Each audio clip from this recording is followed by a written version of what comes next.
Ang atin pong mapapanood ay ukol sa isang salita na binitiwan na dapat panindigan. Durog na biskwit na lang. May sakit po kasi ang nanay ko. Gusto ko lang po siyang dalhan ng makakain para malaman ang tiyan niya. Kuya, masakit na po ang tiyan ko sa gutom.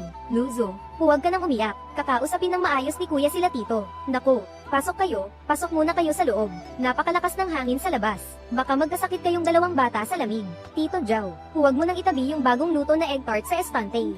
Ibalot mo ang isang malaking supot para sa dalawang batang ito. Timplahan mo rin sila ng mainit na gatas. Tita, isa lang po itong takip ng bote na napanalunan namin. Hindi po kami pwedeng kumuha ng ganito karami. Gusto ko lang po talagang makahingi ng kahit mumo ng biskwit, para lang po may makain ang nanay ko. Dito sa tindahan ni tita, ang isang takip ng bote ay sapat na para sa isang busog na pagkain. Kailangan nyo munang mabusog na dalawa, para pag uwi nyo ay may lakas kayong alagaan ang nanay nyo. Halika, maupo kayo rito at kumain hanggang sa mabusog. Dahan-dahan lang sa pagmuya, kapag kulang pa ay magluluto pa si tito. Mga bata, may malaki ba kayong problema sa bahay? Isang bumbero po ang tatay ko. Noong nakaraang taon, nagkaroon po ng malakas na mudslide. Binuwis po niya ang buhay niya para makapagligtas ng ibang tao. Ang nanay ko naman po ay nakaretay sa sakit at hindi na makabangon. Lahat po ng mga kamag-anak namin ay umiiwas at ayaw kaming pautangin. Napakataas po ng lagnat ng nanay ko kagabi. 3 araw na po kaming hindi kumakain ng maayos.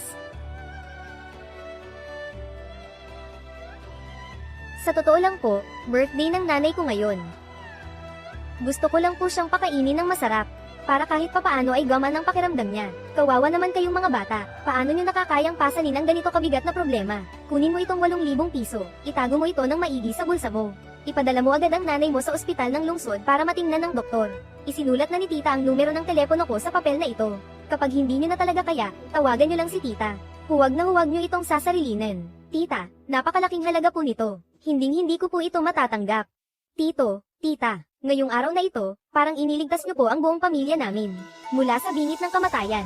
Pangako po, paglaki ko at kapag kumikita na ako ng pera, babalik po ako para gantihan ang kabutihan ninyo. Ay ho, tumayo ka na riyan. Sa buhay ng tao, darating talaga ang oras na malulunod tayo sa problema. Kapag may humila sa iyo pataas, kailangan mong lumaban. At mabuhay ng maayos para sa kanila. Tandaan mo ang sinabi ni tita, hindi nakakatakot ang walang pera sa bulsa. Ang nakakatakot ay ang mawalan ng dangal at prinsipyo. Alagaan mong mabuti ang kapatid mo. Mag-aral kayong mabuti. Siguradong gaganda rin ang buhay nyo sa hinaharap. Binalot ko ng maigi ang mga egg tart na kinuha ni nanay. Yakapin nyo itong mabuti habang naglalakad. Huwag na huwag nyo itong ihuhulog. Sir Lou, hinahanap pa rin po namin ang mga impormasyon tungkol sa bakery na iyon. 15 taon na po ang nakalipas mula ng give-in ng lumang palengke na iyon. Nagkawatak-watak na ang mga tao roon noon. Kahit ang mga lumang business permit ay kanselado na rin.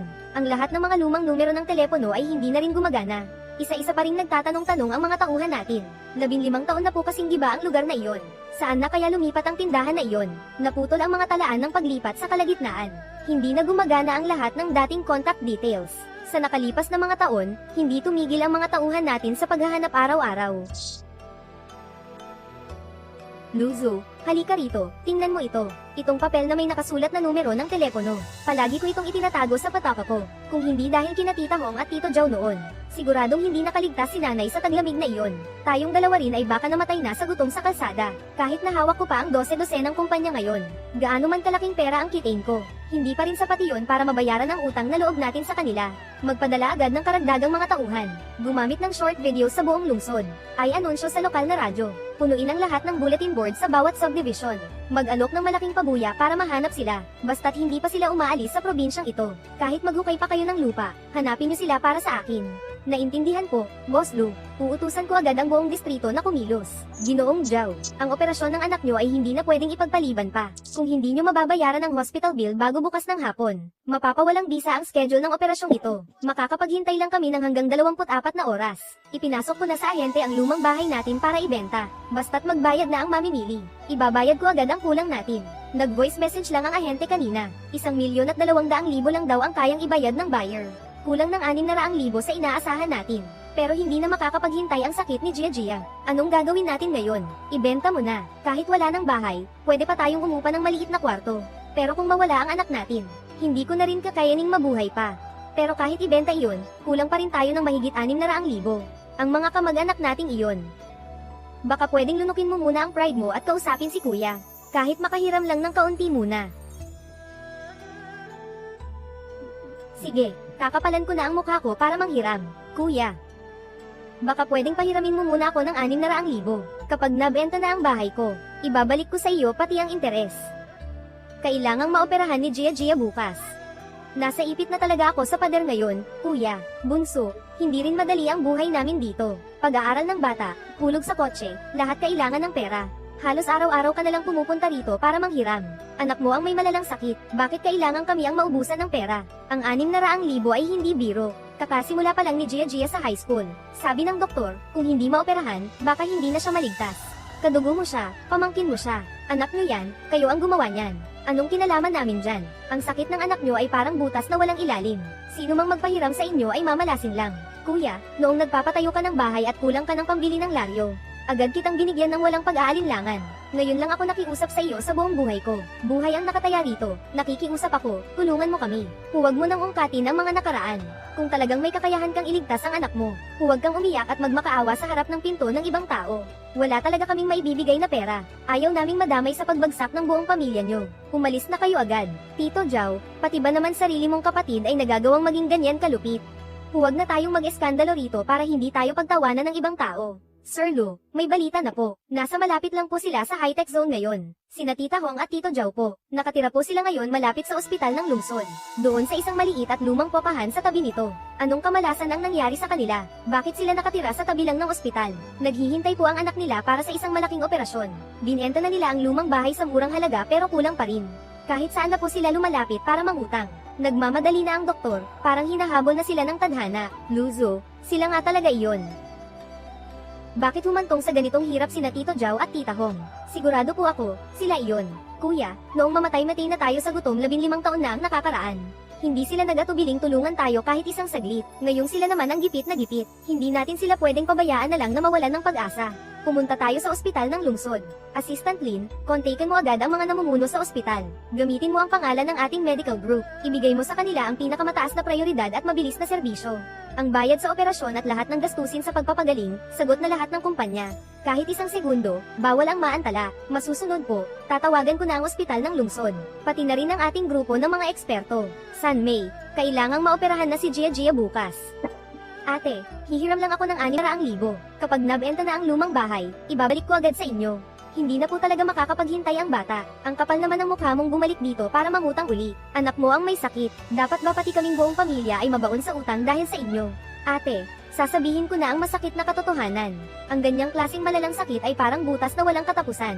Hindi mo pwedeng dahil lang sa isang bata, ay idadamay mo ang lahat ng kamag-anak mo sa hirap. San May, napakabata pa ni Gia. Sino bang ina ang hindi ituturing na kayamanan ang kanyang anak? Dito ko natatapusin ang usapan. Wala kaming ibibigay na kahit isang cash-in. Sa susunod, huwag na kayong magpapakita sa bahay ko.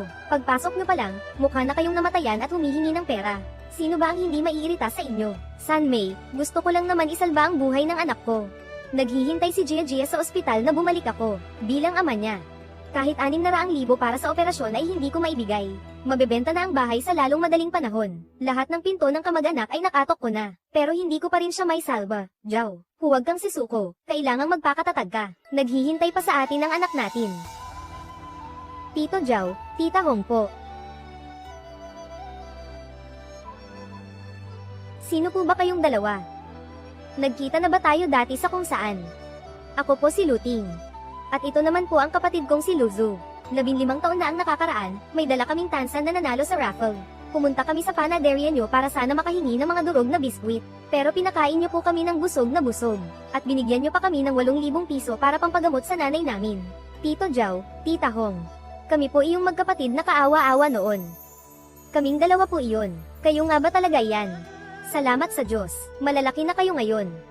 Tita, hindi kita agad nakilala sa unang tingin. Matagal na po namin kayong hinahanap kahit saan. Ang napakalaking utang na loob na ito. Kaming magkapatid ay hindi kailanman nakalimot kahit isang araw. Ang kapirasong papel na iyon na may nakasulat na numero. Lagi ko po itong dala-dala sa aking tabi, mga anak. Wala po iyon, maliit na bagay lang. Kahit sino naman ang makakita sa ganoong sitwasyon ay tutulong din. Kaya huwag niyo na po itong masyadong isipin. Tito Jao, para sa inyo baka ilang pirasong tinapay lang iyon. Pero para sa amin, iyon ang nagligtas sa aming mga buhay. Dumating na po ang medical team mula sa Lu Group. Nakahanda na rin po ang VIP room sa ospital. Maaari na pong simulan ng operasyon anumang oras. Chairman Lu, Luting. Ano po ang ibig sabihin nito? Tito Jao, ang kuya ko po ay isa ng malaking boss ngayon. May kakayahan na po kaming suklian ang kabutihan ninyo. Tito Jao, may 5 milyong piso po sa card na ito. Ako na po ang bahala sa pagpapagamot kay Gia. Huwag na huwag niyo pong ibebenta ang bahay ninyo. Mula ngayon, hindi na ninyo kailangang yumuko para mangutang ng pera. Hindi maaari, hindi namin ito matatanggap. Napakalaking halaga nito. Hindi namin ito pwedeng kunin. Noon, kaunting pagkain lang naman ang naibigay namin. Tito Jao, hindi rin naman kayo mayaman noon. Pero ibinigay niyo pa rin ang lahat para iligtas ang nanay ko. Ngayon, hindi po ako naparito para lang magbayad ng utang, kundi para magpasalamat at bumawi. Mula sa araw na ito, kayo ni Tita Hong, ay ituturing naming tunay na magulang ni Luzu. Kayong dalawang bata. Bakit napakabuti ng inyong mga puso? Tita Hong, napakarami nyo na pong hirap na dinanas nitong mga taon. Namumutla na po kayo at halos wala na ring laman ang inyong katawan. Nagtatrabaho sa umaga, at nagpupuyat pa sa gabi para mag-alaga. Hindi nyo na po iniisip ang sarili ninyo. Kahit masarap na pagkain ay hindi ko magawang bumili. Kailangan ng maraming pera para sa pagpapagamot ni Gia. Ang matandang buto kong ito ay hindi na mahalaga. Tita. Noon po, itinuring nyo kaming parang sariling buhay ninyo. Ngayon naman po, kami na ang mag-aalaga sa inyo, kuya. Nagpa-reserve na po ako ng kwarto sa pinakamagandang hotel sa lungsod. Ngayon, kailangang sumama sa amin sina tito at tita para sa isang masaganang hapunan. Huwag na po kayong gumastos ng ganyan kalaki. Tita, nitong 2 taon ay sira na po ang mga ngipin ko. Hindi na po ako makakagat ng kahit anong matigas. Hindi ba masakit, kahit uminom lang ng kaunting malamig o mainit na tubig? Sobrang nilo at sakit na po. Araw-araw na lang kumakain ng noodles at lugaw si tita. Paano po kakayanin ng katawan nyo iyan? Kuya, sa ilalim ng pangalan mo, hindi ba't nagbukas ka ng 10 high-end dental clinics? Bilisan mo at ipatingin mo na si tita. Tamang-tama. Lagi po nating subaybayan ang mga ina-upload namin na mga video. Abangan po natin ang mga susunod.